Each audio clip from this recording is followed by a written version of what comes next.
community that is deeply impacted by poverty. So we see these two things as intersecting, and that's the criminal justice system.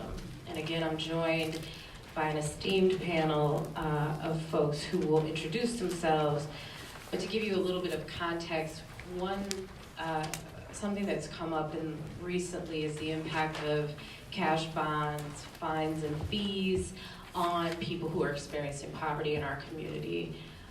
So a local magistrate, Mark Nelson, brought to our attention at United Way some observations he was seeing in the courtroom, and inspired in part by that, and also for myself, and I think somebody nodded to this earlier, the majority of children that are in our juvenile justice system over on Hogback are Black and brown children. It was Elise who said that through line from third grade to state prisons. And so we've invited other folks here who can help contribute to this conversation. So the criminal justice system has to keep all communities safe and foster prevention and rehabilitation and ensure equal justice. But as noted in too many places, in too many ways, the system is failing that mandate with devastating consequences, especially for poor folks. In the U.S. is saddled with an outdated, unfair, and bloated criminal justice system that drains resources and disrupts communities, and our county is no different. People of color, particularly Black, Latino, and Indigenous people here, have felt the impact of discrimination within the criminal justice system.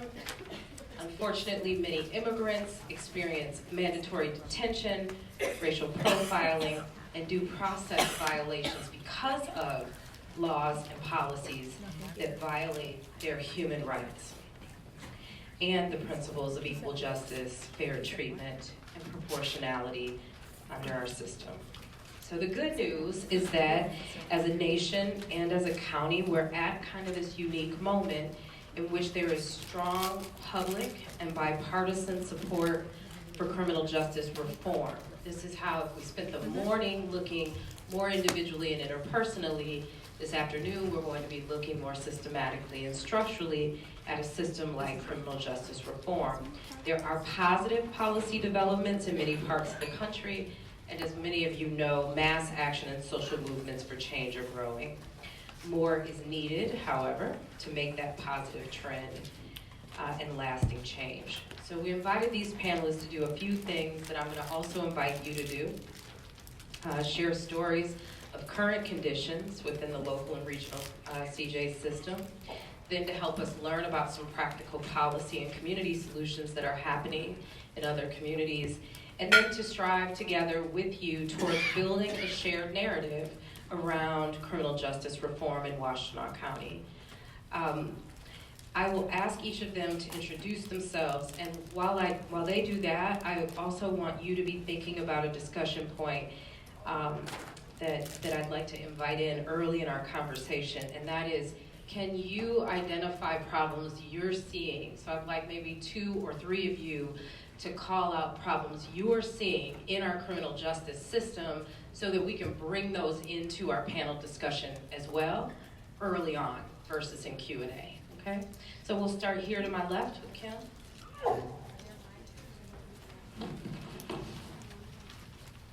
Hi, I'm Kim Warren. I am a shore mom, and I also work in Ann Arbor Public Schools as a teacher assistant.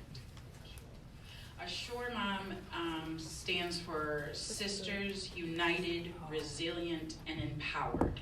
We are mothers who have children in the juvenile justice system, in jail or in prison, or who have been murdered. And we work together every week to build each other up. We work through our traumas, we work through our life situations, we work through our finances. We build each other up and save each other's lives.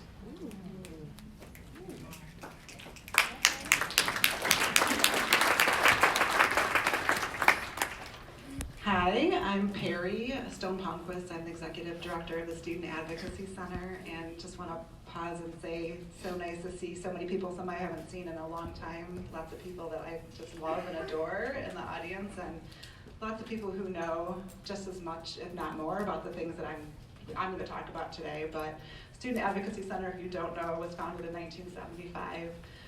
And today we have offices in Ypsilanti, Detroit, and Jackson. We're fighting the school-to-prison pipeline every single day. So where I come today, I've learned from my students in their homes, in the community, at McDonald's, talking to them, talking to moms who are hurting. And we provide one-on-one education advocacy and support and mentoring to get kids back in school, learning and growing. Hi, my name is...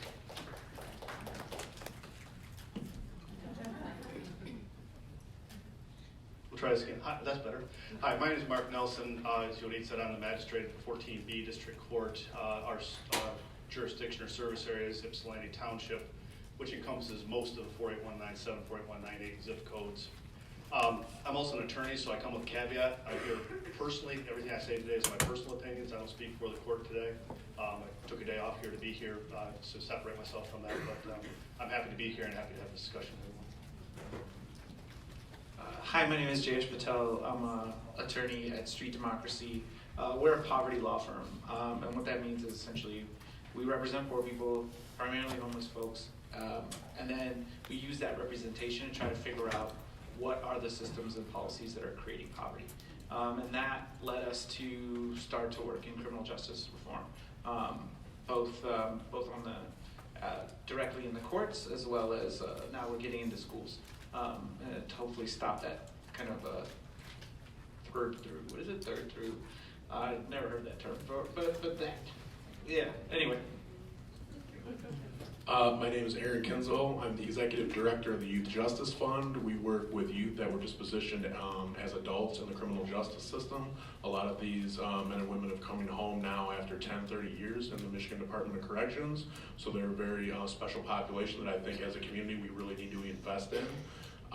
Secondary to that, I'm a professor of criminology and criminal justice at the University of Michigan Dearborn's campus. I study carceral spaces, prisoners, and returning citizens.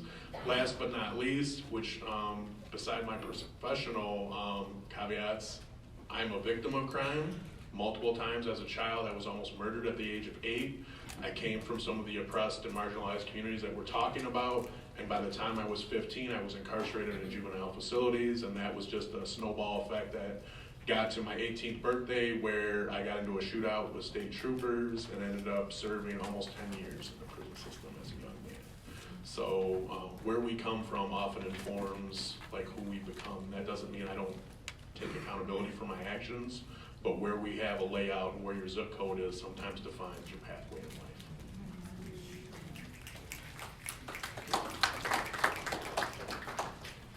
Thank you, Aaron. Again, I want to invite a few folks from our audience, and you'll see United Way staff with microphones. What are the problems within the criminal justice system that you are seeing?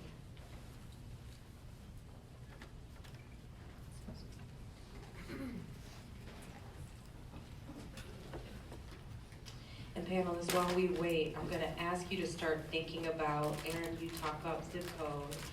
What are some root causes and root issues that you're seeing, and how then, what are the big issues and challenges you're seeing? We're going to ask as well. Yes. Hi, my name is Melvin Finley. I was recently at an event last night put on by Bridal Way, which is a local mentoring organization that provides mentoring to people who are recently incarcerated. And one of the things that came up from this panel discussion was around people who are recently released and them struggling with mental health issues. And mental health issues related to either them being recently released and maybe wanting to apply for college but not knowing how to use a computer. Or them going into a supermarket and staring at 15 different types of beans and then not really understanding like how to navigate through these different things that just regular social situations, and then having to then be left on these different islands in which they have to then navigate things by themselves. So I guess, can you just speak to how mental health for those who are released plays a role in the work that you're doing? We can definitely bring in, so the health and well-being of folks who are returning home. Other problems you're seeing, Flo? Oh, sorry. Oh. I was waiting, but he actually spoke exactly to it. It was the mental health of people who are incarcerated. What many people don't know is my childhood best friend, Emil, has been incarcerated he did 10 years. He came out, lasted 1 year, and went back. And many of our childhood friends no longer talk to him, and so I tried to keep in touch with him, but he's been assaulted in prison and all these different things, and it's just, he's having a really rough time. And then I have a nephew, and it breaks my heart because he's also incarcerated, and I'm seeing the same thing happen over and over again with people I grew up with.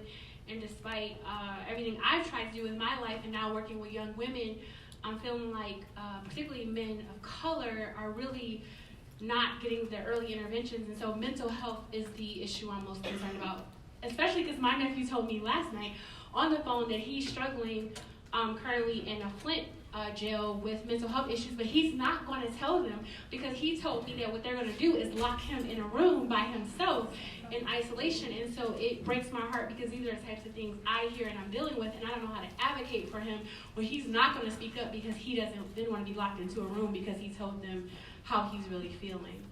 So,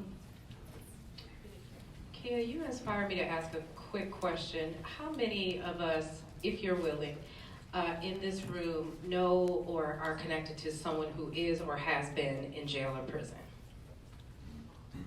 Okay, just look around the room for a second. Okay, all right, thank you.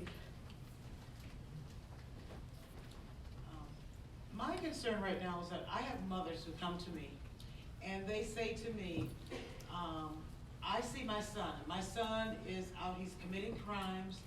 He is abusing the mom at times. And so they call me, I work at the sheriff's department. So I call a deputy or an officer and I say, this is what's going on in this home. And they say to me, well, we can't do anything until something happens. So what bothers me is that mothers are, most of the time, and family members can see a child going down the wrong road. And when that person reaches out to our justice system, they say to them, well, we can't do anything until they do something wrong. So they have to be dead or they have to commit a crime before they can get mental health services or just any type of services. So, I mean, one of the things as Sure Moms, we are trying to pass a bill and get one started where if a mom comes to you and say, this is what I see, somebody has to speak to that child, investigate that situation. So, because I think what they don't realize is we can stop a lot of the crime in our youth if they just had support and the right services while they're young. Thank you. One other? Oh, two. One issue that I've seen is in relation to fetal alcohol spectrum disorder and prenatal alcohol exposure. There is such a high rate of the population that does have prenatal alcohol exposure, which leads to behavioral issues, learning disabilities, etc. But it's undiagnosed, and there's also severe lack of services. But the incarceration rate is estimated to be, I think, 60% of the prison population is estimated to have some sort of prenatal alcohol exposure or something like that. I've seen those numbers at some point. And so that's something that I've seen. Thanks, and Jason, and then we'll My name is Jason Gold, and my background is in law enforcement, retired Ann Arbor police officer. And I'm gonna make this statement first. Addressing behavior is not cost effective. Addressing behavior is not cost effective. And the reason, is it not on? It's on. Okay, and so addressing behavior is not cost effective. What do I mean by that? Is that when we lock up a juvenile, it's like $85,000 to $90,000 for a juvenile per year. An adult person, $35,000 to $40,000 per year. What I've brought to and suggested to the Criminal Justice Collaborative Council of Washtenaw County, so that's like the chiefs and the leaders within criminal justice in Washtenaw County, is that we learn about what's happened to the people who are committing these crimes versus addressing that behavior. And what's happened to them is those adverse childhood experiences. intergenerational adversities, historical traumas that are coming through their moms or fathers or what have you, and going on and finding out what's actually happened and how we can support them in those instances instead of just addressing the behavior. Because it's extremely costly on the back end where we can support people on the front end.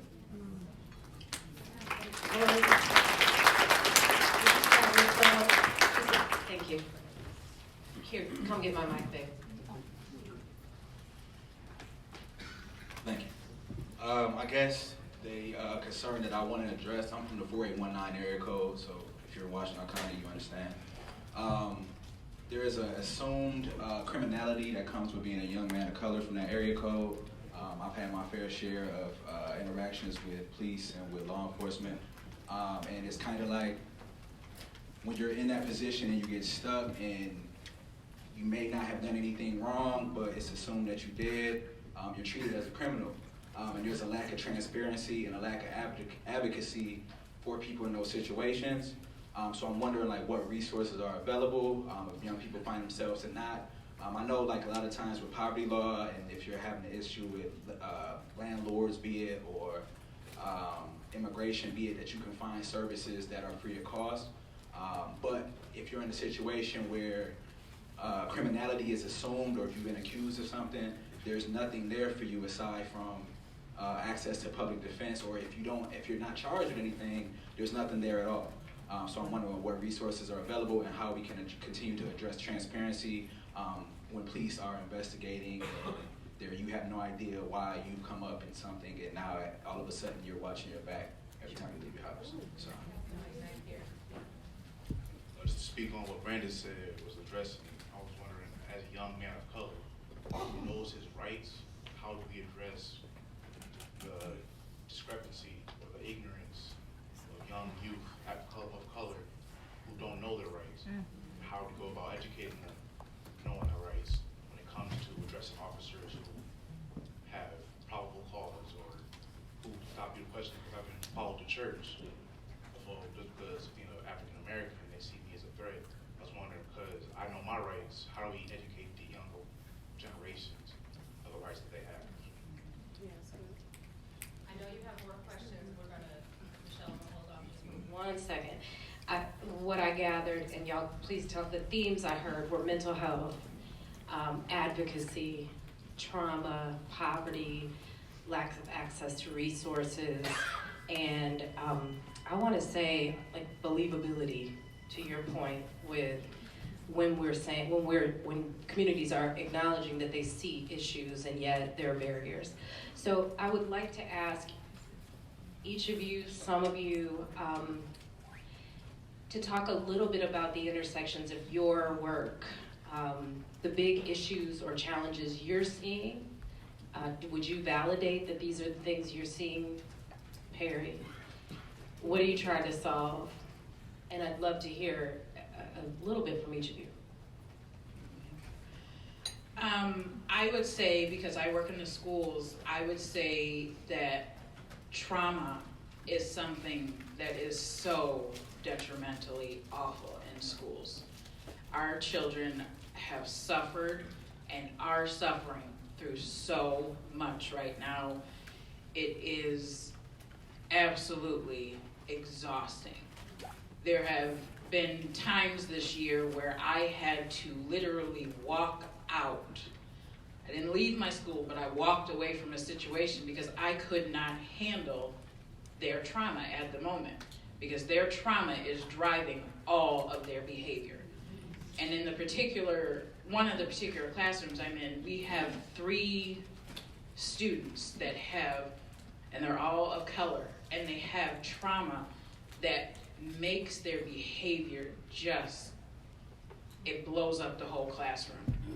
The teacher cannot teach. I cannot meet the needs of all 3 of them. And we have our social worker, our principals, our speech people, our PT people. We have everybody wrapping around them, but there's nothing that we've been able to get to. And the trauma that these kids bring to school every day just is, as we said of this equity work, it's exhausting. And it's really difficult to try and help these kids because for some of them, we cannot find the root cause.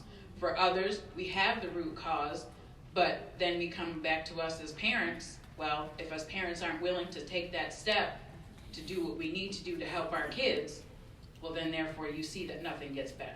I want to move to Peri, but just tell me give me one step that you would want to see a parent take.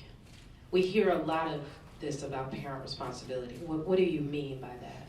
I would like to see a parent take the responsibility to see the trauma that they're causing their child. Like if they're in a domestic violence situation, like one of them is in, and they are like, well, I'm not scared of him, it's okay. It's actually not. It's actually terrifying, and the child can verbatim tell you what happened to him or his mom, and he had even said, mom's not dead yet, mom's not dead yet. This is a second grade 8-year-old student. And the mom just thinks, oh, well, I'm not scared of him. Take responsibility in that. I don't care if you're not scared of him. Do what is best for your child and get your child the help that they need for your child to be successful in life. Okay, thank you. Peri?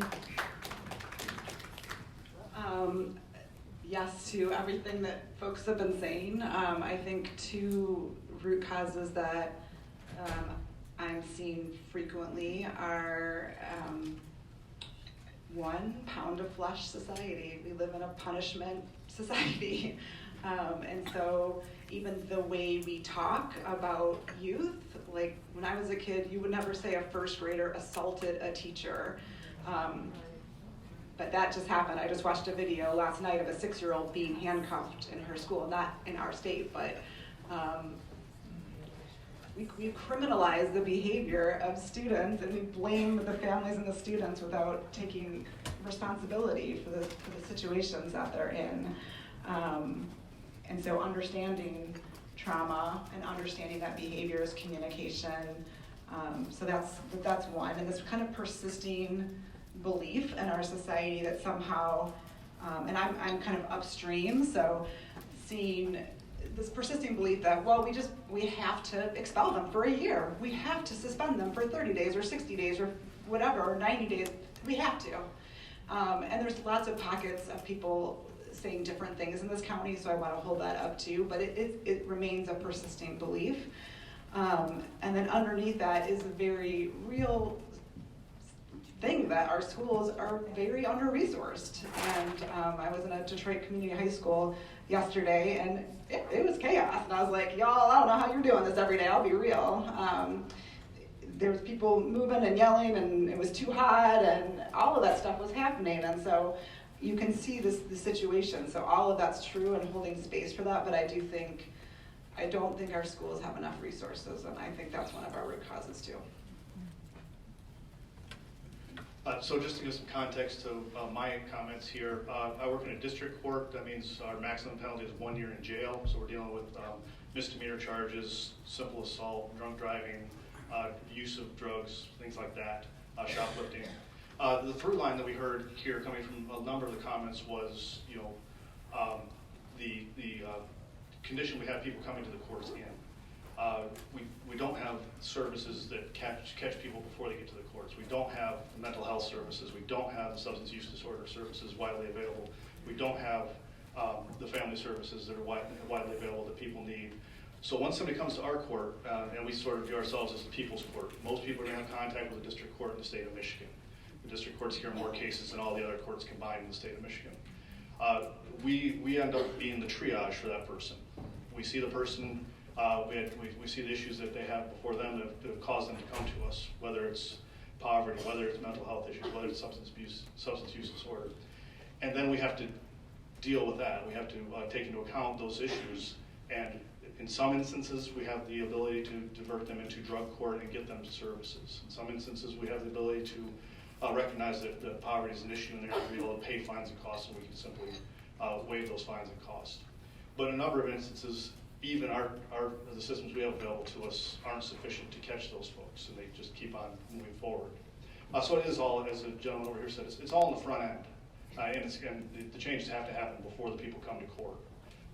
The services have to be there, and that's what we need to get better at, is being able to ensure that people are not making it to court before they're getting the services they may need, or those things are being identified. So those are some of the things that Judge Pope and I have been looking at in our work, and are trying to make improvements there. Mark, your court primarily serves 187, 198, and I want to ask, is that community being over-policed? Is that the reason you're seeing more people who are experiencing inequity in your court to begin with, when you say it's happening on the front end? I can't speak to whether it's being over-policed or not, or under-policed. I mean, we see the results of it. How they got there is, I'm not sure. That's a different conversation. But we do see certainly, the people that fall into those categories, whether it's poverty, whether it's mental health issues, whatever those cases may be, they are certainly overrepresented. And if we could, divert them out of the court system, out of the criminal justice system, and figure out different ways to deal with that, that would be a huge benefit to our community in general. And when I say our community, this is my community as well. I live in those zip codes as well. So I can't answer that question directly, but that's sort of what we're seeing. Thank you. Appreciate it. So yeah, we end up, I think, we overuse the criminal justice system to deal with these problems that are happening in society, and this is how it gets manifested. And I wanted to just talk a little bit, when we were talking about root causes, about like why we end up using these systems.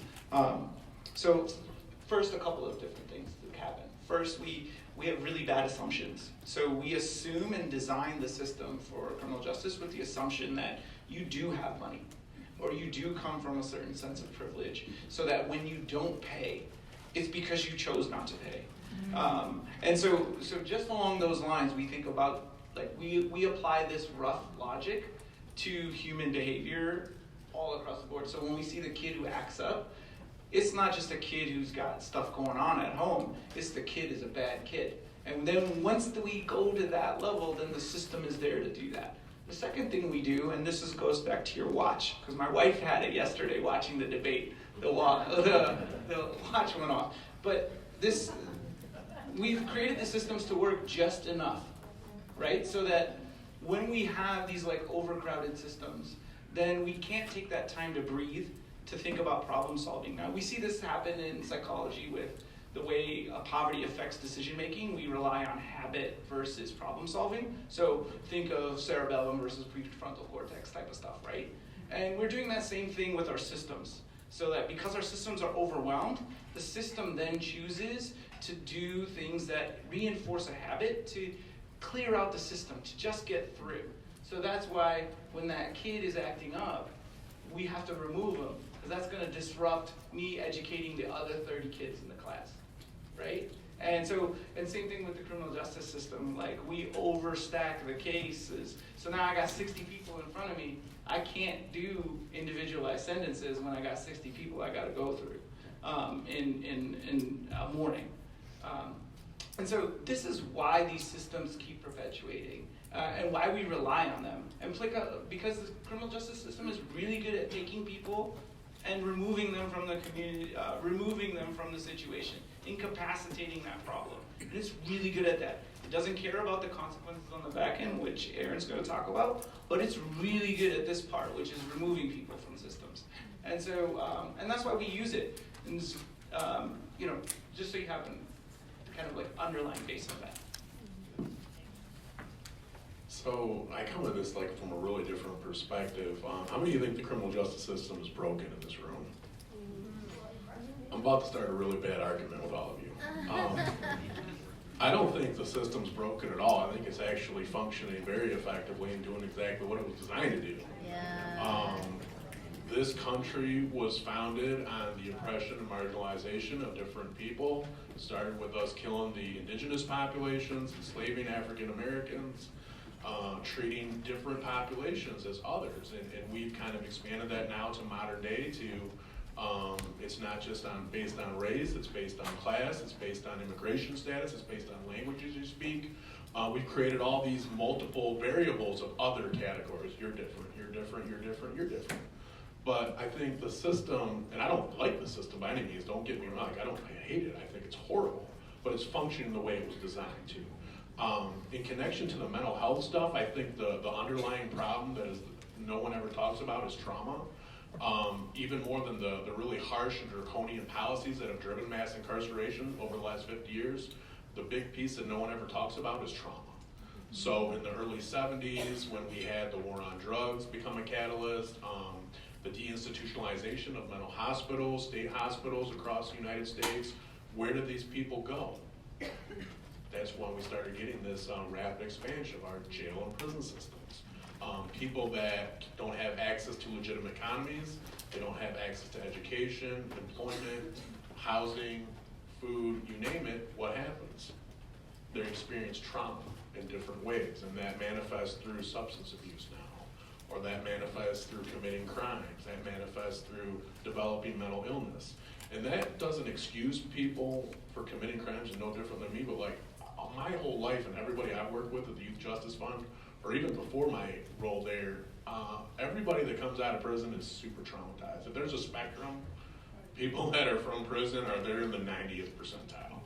Every single individual, and I've worked with thousands of people, not just in the state of Michigan, but across the US and over in Europe, everybody's in the 90th percentile as far as trauma. Everyone in this room has experienced trauma.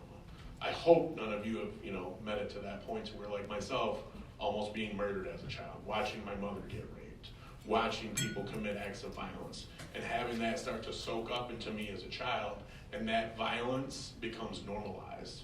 Like this gentleman mentioned here, I think is extremely important. We get all these people, particularly youth, that are on the justice system's order, and we say, why did you do that? What's wrong with you? What we should be asking is, what the hell happened to you? And that's not to mean that we don't hold that individual accountable for their behavior, but we need to try to remediate that behavior, find the root cause of that behavior, address it, and if that's through trauma-informed care, substance abuse access. I'll also mention on this panel, we spend for juveniles, $60, $70, $80,000 a year. Hell, they could be going to Harvard. Let's ship them off to Harvard. I mean, let's be serious. Not that Harvard would take them, because that's a whole other issue in itself. In systems of education, that's also designed in a way, like I also work for University of Michigan. They're very oppressive and anti-individuals. They say they're very diverse. They want, let's be real. Certain zip codes are not going to the University of Michigan, Ann Arbor. People that are justice impacted, I'm one of a very few select amount of people that have made it into that university.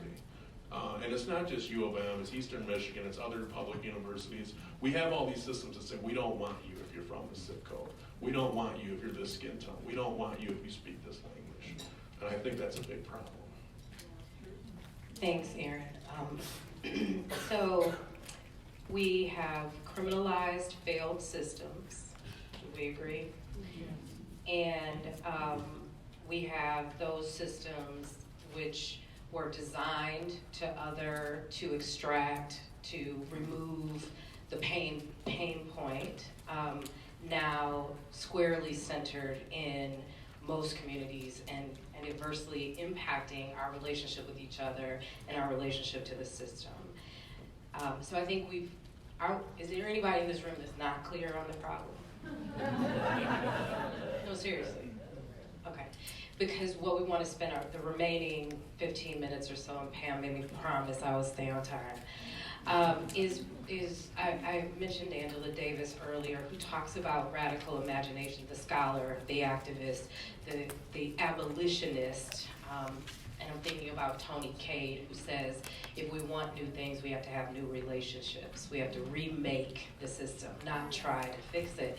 And those of us who are working in nonprofits are often in the downstream. We're dealing with the issue when we really want to come upstream and attack that. So I want to know where you all are seeing imaginative, radical solutions that we need to be thinking about and embracing here.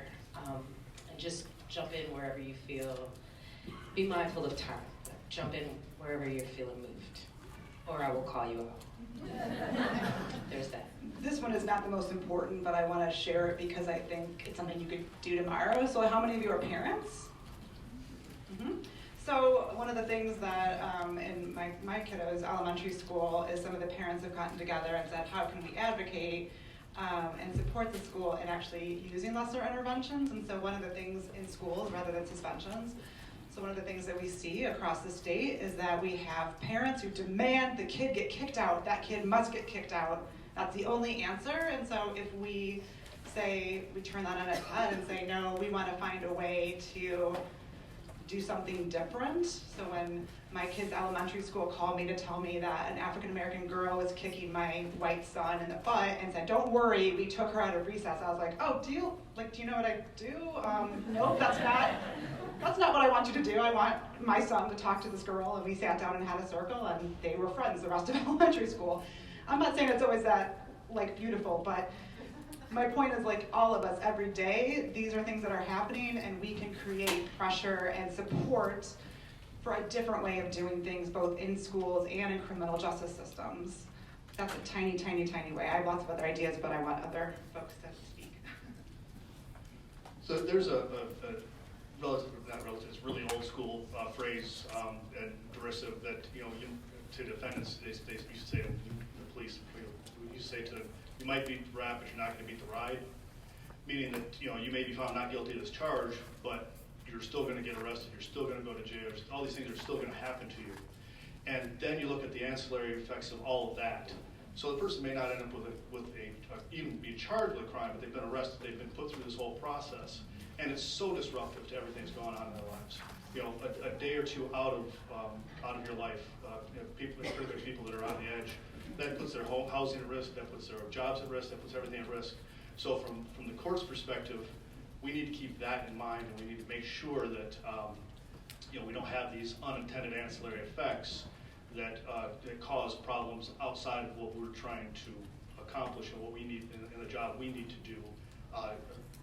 Processing these cases through the criminal justice system, we need to be extra mindful that we're not continuing to have these ancillary negative effects on people and their lives as they go through this process.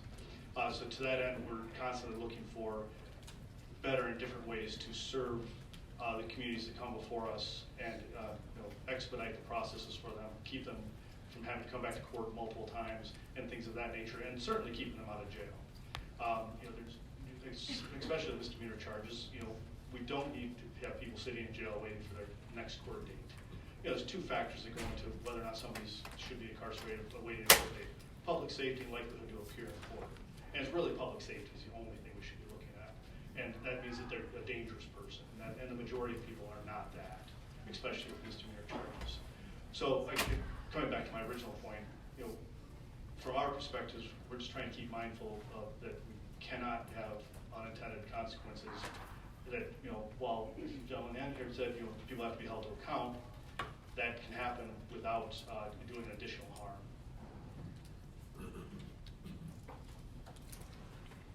I have a really radical approach to this.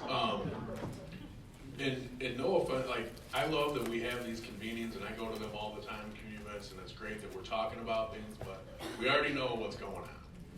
This is not anything new. It's been happening at least for 50 years with mass incarceration. If you want to take it all the way back to prison, we know there's problems.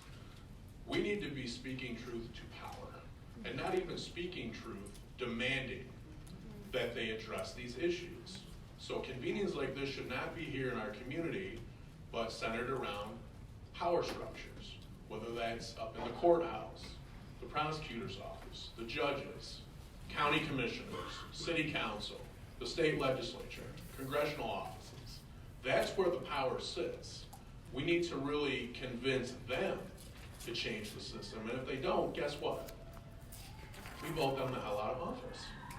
Or we can come together and create a real cohesive voting blocks, create platforms in which we have very progressive, open-minded individuals that will run for election that are already speaking the same language that we're all saying in this room. But the unfortunate reality is people that have this mindset very often are disconnected from positions of power.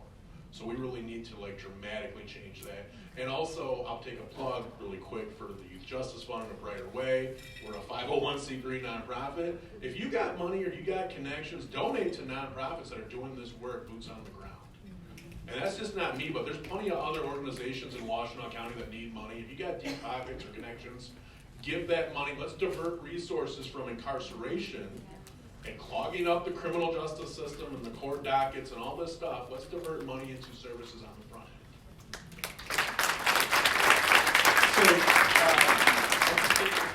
So, the question was, what's happening in, like, what are some creative things that are happening around? So one of the things that I'm working with both of you guys on is recognizing that either criminal justice or a school discipline issue is most likely a manifestation of other issues. And how can we divert people back into in-community resources? So not necessarily under heavy supervision, just kind of like reconnecting people to resources. And that's our main way of kind of how we got into this space, is that this is a manifestation of some other problem, not like criminal malfeasance, and let's get them redirected. And that's kind of what we're working on here. But I wanted to just speak to some of the kind of things that you guys mentioned. So there's CIT training, crisis intervention training. And that's super important to me because like of a homeless and interaction with mental health and homeless people and police. But CIT training has been proven to reduce the violence of police minority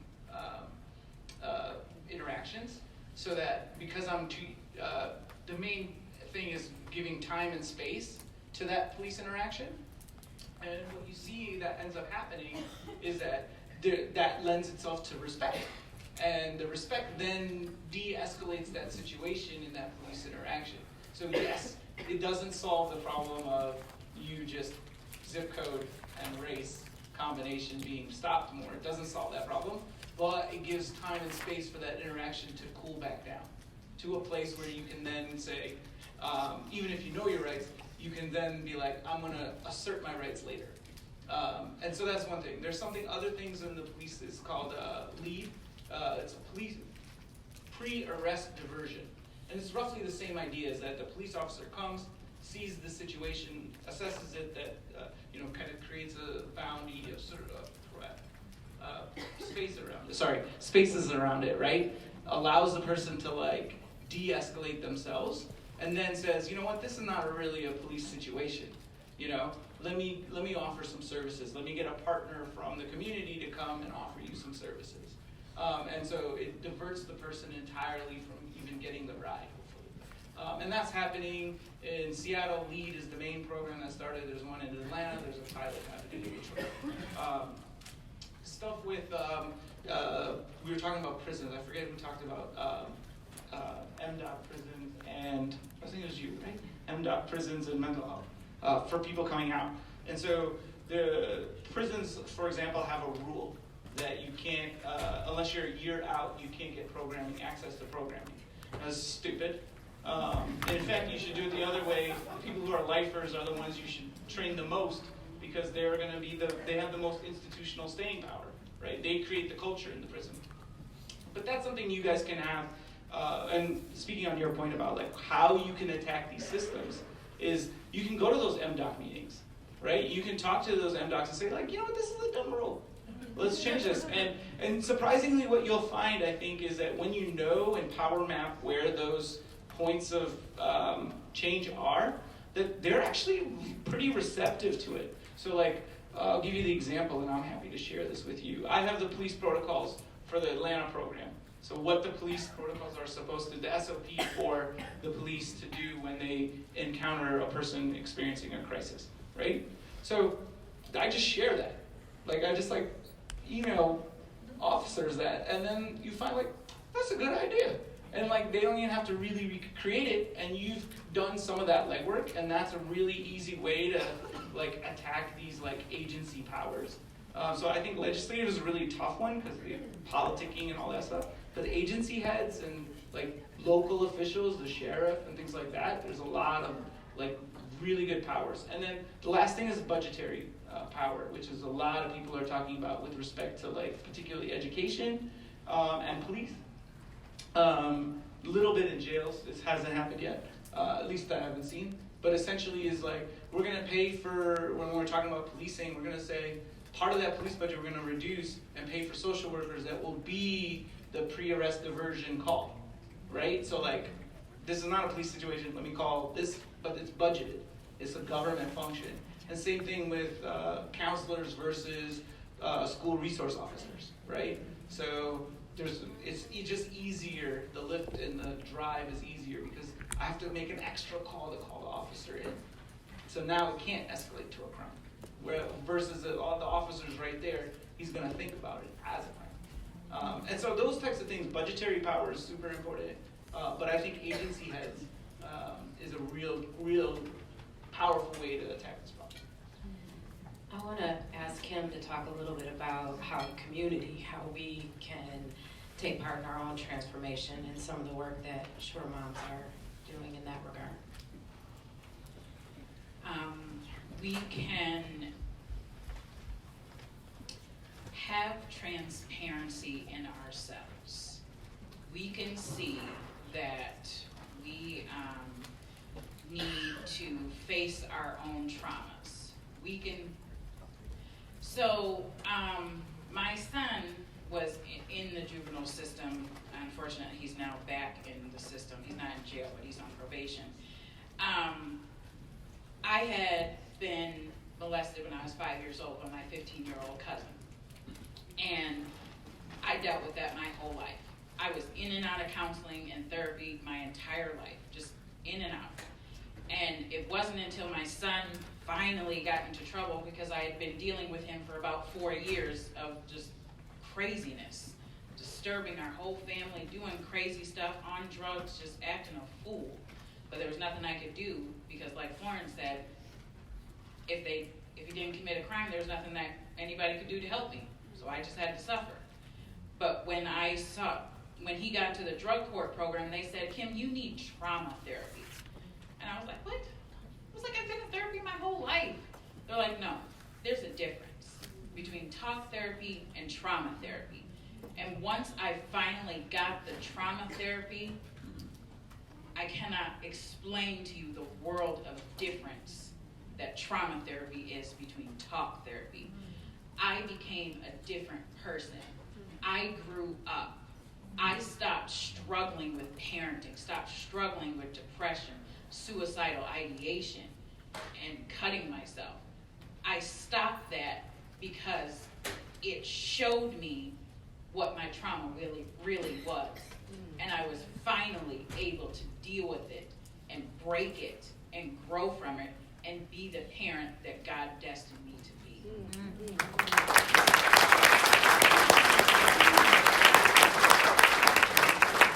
Yeah, just really quickly, I want to add, our parents and our students have the answers, and if we can slow down the process, and I've just had so many students tell me how scary it is and how insane it is to go to court when they're in trouble. And if that process was restorative and we were sitting in a circle in a place with caring adults and allies, I just feel like we would come up with much better solutions. So I just want to put that on the table.